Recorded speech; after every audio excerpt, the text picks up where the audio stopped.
Dr. Randolph Kent, good morning. Hi, David. Thank you very much for making time for our discussion this morning. If I describe some of the roles that you have fulfilled, some of the jobs you've taken, I think I'll give our listeners an idea of your background. I mean, that includes Director, Humanitarian Futures Programme at King's College London since 2006. Director, Planning for the Future at King's College London and Tufts, a joint venture with them. Making Futures Real project with the Royal United Service Institute here in London. All of which are very big, large scope, future planning, future scanning projects. But actually your knowledge is based in 30 and 40 years working within United Nations operations around the world in some of the most challenging and demanding environments we've had. Would you like to tell us a bit about the path that you've taken that's brought us to where we are here today? David, first of all, thank you very much for the opportunity. It's very exciting. I think the kind of work that you're doing is really needed. So thank you for the chance of trying to contribute to this. You know, it's really interesting. In your very kind introduction, you said planning for the future. And in fact, we called it planning from the future. Because what we're saying is, we have to get away in a truly transformative time, when there's so many changes in technology, in society. We have to get away from just assuming all of this is a continuation of the past. So what we're saying is, it's no longer for the future, it's no longer about trends. It is about getting people to think differently about what might be. And let me tell you how we got to that planning from the future. I think it was back in 1994, in the aftermath of the Rwanda genocide. And you'll remember that out of that genocide, 800,000 people were killed in 3 months. And finally, we, as the United Nations, responded to the crisis. And we really responded tremendously, in the sense that we brought in all the food that might be needed, clothing, shelter. But what we didn't bring, and what we didn't even think about, was the psychosocial needs of a society which had witnessed 800,000 people, 1/7 of the entire population, killed in 3 months, and we didn't think, what kind of psychological assistance would they need? And they weren't killed by external invaders. They were killed by their family and by their neighbours, by their colleagues and compatriots. Right. Very much so, and that was the genocide. That was from within. And the point I'm trying to make here is that we didn't think differently. We thought in the same way that we always thought as humanitarian actors. The standard operating procedure. And why I'm saying planning from the future is, it's a way of saying the way we used to think, the way we think, now has to be far more anticipatory, far more agile, because going back to the way we've always done things will not work in the kind of future that we have to consider. As whenever I speak to you, that immediately opens up a whole vista which I hadn't actually thought about and hadn't planned about talking about. But I'd like to actually follow that train of thought if I might. And the question I'd like to ask you is this: are we in unprecedented times?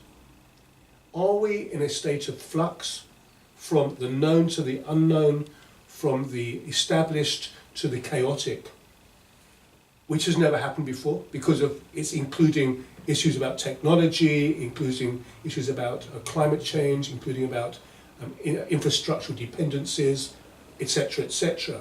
Or is what we're going through just part of a normal historical continuum, part of the ebb and flow and the waves that people have lived through throughout history? Such an important question, and if you take a look at what I think is called now populism and what is happening after the American election, what is now happening in the British context, one just wonders, well, this populism that we're seeing now, is this just what we saw in 1848, when all of a sudden technology took over the whole industrial world, and we found that people now moved from the rural areas to cities, lived in slums, and had, if you like, all the factors that we now call the industrial age. And wasn't that transformative? And didn't that change people's lives? And so I'm sort of tempted to say, David, are we back there? Is 1848 like 1922? Is 1922 like 2017? But let me put it this way. Every era is transformative, and we accept that. But this age will be different in two respects. The first is that never before in the history of humankind can we actually remake what human is. That we can change our genes, our DNA, we can change the very structure of our legs and our arms and our brains, etc. And I look at children, and I look at my grandchildren, and I say, if you take a look at you, how many parts of your body will be changed by the time you get to be my age? How will they deal with enhancing your mental capacity? So I think that is one major transformational factor which has no historic precedence. And David, the second transformative factor, where there is no comparison, is the way now we are leaving the planet for outer space. By that I mean, if you take a look at so much of our needs here on this planet, they're dependent upon our activities in outer space. Our cyber networks will increasingly be dependent upon outer space. Even the types of materials that we might be using in a foreseeable future will come from outer space.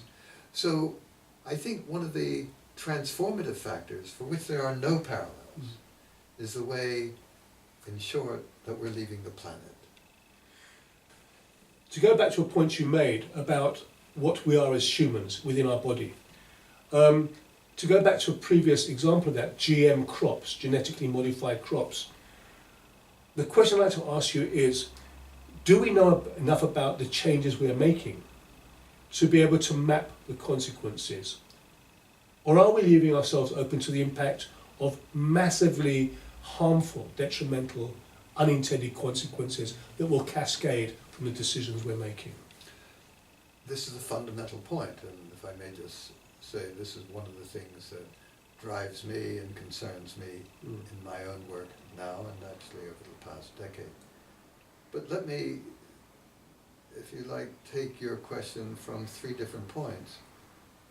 I think the first issue is, that's why, certainly in my own work, and I hope many more, are stressing the importance of being anticipatory, of not saying what will be, but having the agility to be willing to explore potential consequences. Nobody knows, so to speak, what's going to happen tomorrow.